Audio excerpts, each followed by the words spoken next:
Well folks, Colin here for Spare Outdoors, and this little upload is just off just a little solo camp. I'm not too far from home, about 2 miles from home. I'm just cutting across the fields and that just to go to a wee spot that I like. And the whole purpose of the video is I want to test out, I've got a new Bivi bag that I want to test out. I'll probably review it in the future at some stage, but I'm just excited to get out, and it's been a long time since I got out, but I've got a wee bit of a night off and I'm going to make the most of it, so thought it was a good chance to get out, do a wild camp and chill out. So I'll go get to the wee spot now anyway. So this is the wee spot I'm going to choose. It gives fairly dry for the night but cold. It's been raining here for 2 weeks, so the ground's quite saturated, so I need to crack on here and get up my wee setup, because it gives dark in about an hour. It's 4 o'clock here now, and 5 o'clock it's going to be pitch black, so I've got 1 hour. So get cracking.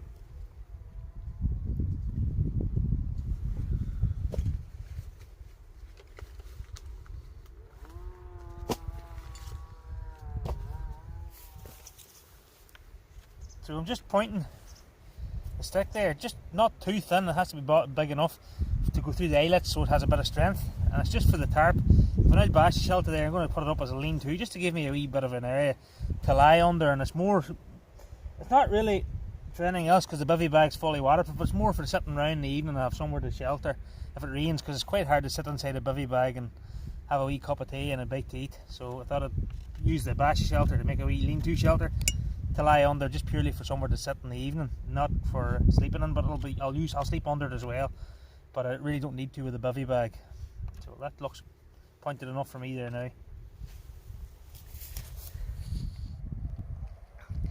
So that's the tarp up. I've kept it reasonably high because then it's easier to sit under, and usually when I use bashes they're usually down low and I lie in under them. But tonight I'm just purely using this here for something to sit under, and just keeps the wind off me, because the wind's coming from behind that, and it just gives me somewhere to sit up straight and just chill out, rather than having to lie down in the Bivi bag. It just gives me that shelter, and that's all it's for. I could have put on a middle pole, but I'm not going to bother. This is all what I needed for, just to keep the wind off me and keep the rain off me if it rains later on this evening. That's it, me there guys. Pretty easy setup. That's just a standard carry mat, the original boys. And that's my wee shelter for tonight. And there you see, that's my new Bivi bag I really want to test. And it's a great job because you can see your face and everything, and some midges and that can't get at you, but there's not too many midges about now. But the good thing about taking the tarp, this here particular system here, I actually don't need the tarp, but I said it's just for the evening sitting about. I've took the tarp, but the advantage of taking the tarp is I can throw my rucksack in there and beside the sleeping bag to keep it dry and keep all my gear dry so it doesn't get wet. Usually if I'm using just a Bivi bag system, I would usually carry a big rucksack liner, which is quite light, and I would usually put my rucksack in that beside me. But I don't really need to with this here, so we'll crack on and get the rest of the setup done before it gets dark. So that's it folks, you see my wee tipple, wee bottle of Guinness for later on. I'm just using my kettle for my fire and everything tonight, and for cooking on, so it just keeps it really easy, a simple wee night out, and just really just test the Bivi bag. And I'm just going to use the base of my fire pit of the kettle. I'm just going to use that as my fire tonight, and that's all I'm going to use as my fire. Just keep a wee fire. It's not really for heat tonight, it's just more for an atmosphere. Just nice having a little fire about. And again, I've just set it on a lock of rocks and that. It's just purely so I don't leave any sort of mark in the ground, burn mark in the ground, so I can just walk away. It makes it easier for the leave no trace. But generally I could set that in the ground, it wouldn't leave that much of a mark anyway, it would be easy to cover over anyway before I leave. And that's pretty much me ready set up there for tonight. Everything there. Now all I need to go do is go get some firewood and get enough gathered up that'll keep me burning for a few hours before I go to bed, because I'll probably go to bed early enough tonight because it's only get dark. I'll have a tipple and that's it. Well, that's it now. I had to take a wee day for cover there after me saying there was going to be no rain. We had a wee shower there for half an hour, so I had to take a wee dive. It's actually around 6 o'clock there. I just gathered up wee bits of wood. Luckily in my rucksack I had a wee bit of dry timber, not much, but it was nice to get the fire started and got a wee bit of timber. You can see that's her lighting there. So the idea is now to get some food and just sit out and chill out for the next couple of hours and then probably just go to sleep. But that's the idea, but I'll show you what's on the menu. So this is my two options. One is meat sticks and rice, which is quite nice, and the bean and pasta salad, which is lovely as well. Now how I cook these here, because they're just ration packs, are very easy. I usually just boil them in the bag and eat them out of the bag, which is what most people do. You can scoop them out into the container. Well, this my wee cook set there, which I probably will do because it's very small. Now I could probably bend the bag round and make it work, but it's probably a wee bit easier just to scoop the food into that and then heat it on the Kelly kettle over the fire. So I'll probably just get that on, get the food on now and have a wee brew and just enjoy my dinner and just chill out for the rest of the evening. I'll show you a wee later on. I've got the view of looking over Draperstown and it's quite nice, so we'll move on from there. So if you've never seen a Kelly kettle working, so what it does is there, as you can see, that's the wee breather hole of the fire, and it pumps, it acts like a funnel, like a big chimney. It pumps heat up through the chimney and then it cooks on my wee pot. Only take a lot of minutes to cook that there. That's my meat sticks and rice, and you can hear it sizzling already, and that's how a Kelly kettle works. So while it does that, it actually boils water, and it's double sides, so we'll have water as well. But I'm just interested in the food right now, so we'll let it cook away, load the flame of that. So it's a very beautiful bit of equipment to have. That's it. A bottle of Guinness, food's ready, little fire going. Now it's just time to chill out. Don't know if you can see it, but in the distance you can see Draperstown's lights. It's a very clear sky tonight. So there's no cloud cover, so it's going to be a cold one, but at least it's going to be dry.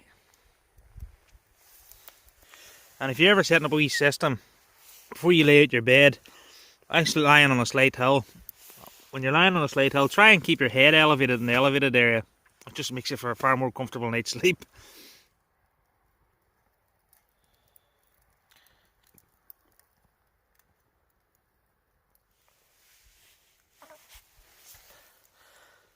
That's it, folks. It's just about midnight here now, and I'm just about to get into bed. Sat up there just arsing about. It's a beautiful sky. The stars are out in force because there's no clouds, but I can't really show you that in this camera. Doesn't do it justice at all. But I'll show you my sleep system here now as a minute, but I don't know if that'll do you much justice to me. So just letting the fire burn out and I'll just toddle off to sleep. I'll probably get up around 6 or half 6 in the morning, usually, I would say, reckon. So this is my wee sleep system. I can't really show you much because the lighting's not great, but I'm going to go to sleep. So I will see you in the morning. Couldn't really show you as much this evening because it's up here just before dark, got set up, and then it got dark and a wee bit of rain in between, which wasn't meant to be here. So that just shows you the importance of checking the weather anyway and being prepared and being caught out. I wasn't caught out, but the sort of thing is, the weather gave clear tonight and I got rain, so it's always good to be prepared for rain and things like that. So it was okay, but as I say, just always prepare for rain and worse weather than that's predicted, because it does happen, it does change, and the predictions aren't right. But anyway, it's night from me, and I'll see you in the morning, and hopefully I can show you a wee bit more around the camp and what I'm going to do in the morning. So thank you for watching, and I will see you in the morning.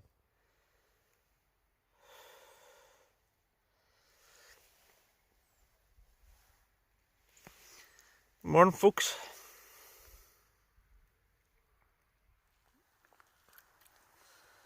That's it, folks. It's 7:45 there in the morning. I actually slept quite well. I got to bed I don't know what time it was, just after 11 or so, and I'm literally just up now. It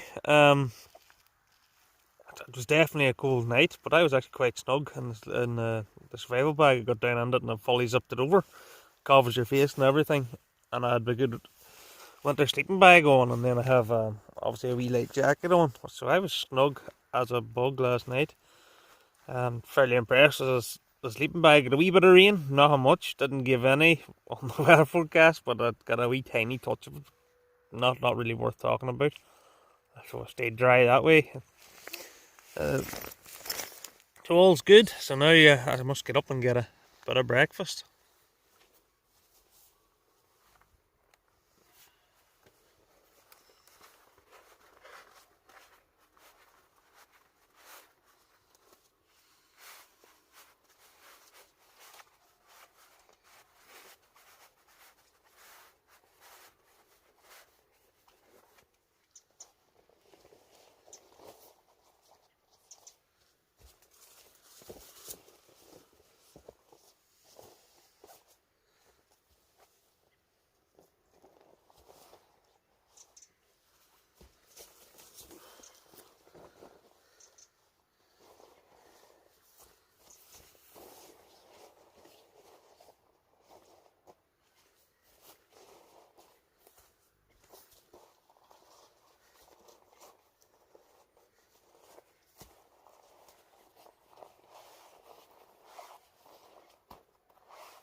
This is my field buddy.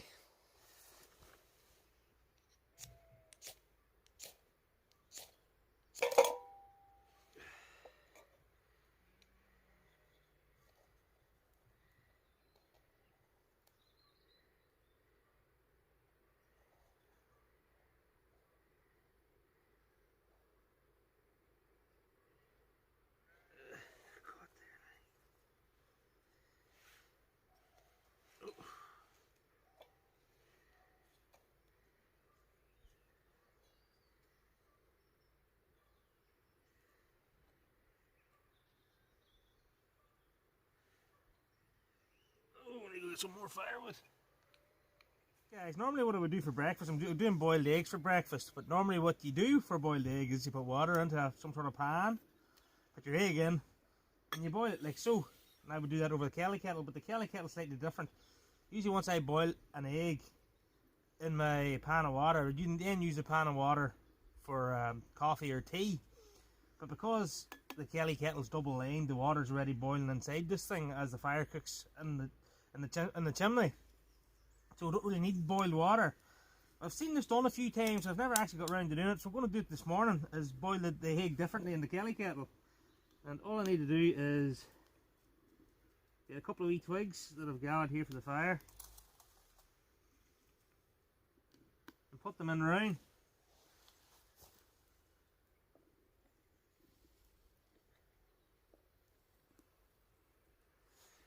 The Kelly kettle like so. So it gets so it doesn't releases the pressure, so the egg won't explode off it, but it does enough to boil the egg. There it is up close. You can see I've just put the wee stick in there so it releases the pressure so the egg doesn't explode off. It's like keeping the bung in if you don't have that gap.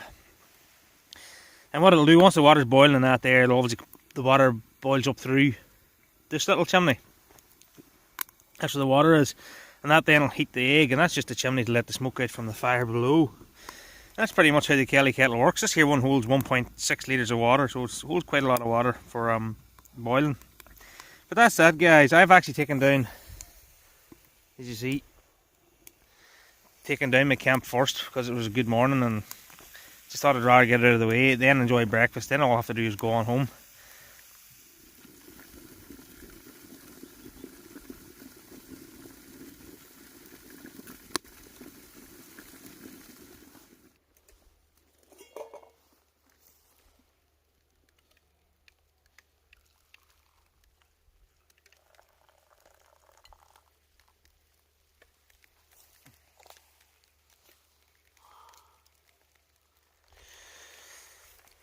There's the egg. Pretty damn good. Works well.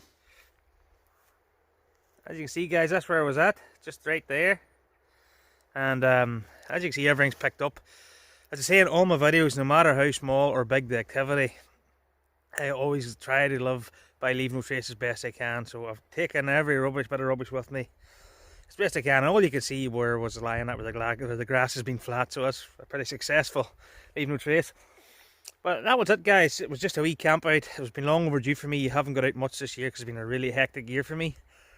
But it was just nice to get out and try out a bit of egg and try out the new Bivi bag, which I'm pretty happy with. I'll do a review on it in the future. But there's a couple of items in this here video that I'll put links to, and one is this particular jacket. It's my Yugoslavian army jacket. Now this is from the early 1990s, and it's a very heavy bit of kit, but it's brilliant for the likes of bushcraft and these sort of wee solo camps. If you can make room for it in your pack, I always take it with me because it's so warm, it's so comfortable. The only drawback is it's really heavy. It's not ideal for expeditions and things like that because it's just too heavy. The other bit of item that I'll leave a link in is for my Kelly kettle. I've done a review way back in it as well, and I'll leave a link to it. It's a fabulous piece of kit. Again, not brilliant for expeditions, the one I have, because it's the biggest one. You can get a smaller one, but again, it's great for wee camps like this here, and bushcraft and stamping camps and things like that, because it just does so many functions in one go. So thanks for watching, guys, and hopefully I'll get out more. I've a wee bit of time off coming up in January. I've hopefully between 3 or 4 weeks off between the end of December and January, so I might get out a couple of times there. As I said, it's been a really busy year, busy couple of years for me with a new kid, the house, business, and I'm back in construction and stuff like that. So I'm trying to find a wee bit of time here and there, and the coronavirus didn't help exactly either. So thanks for watching, guys, and thanks for supporting the channel, and I hope you enjoyed this little upload.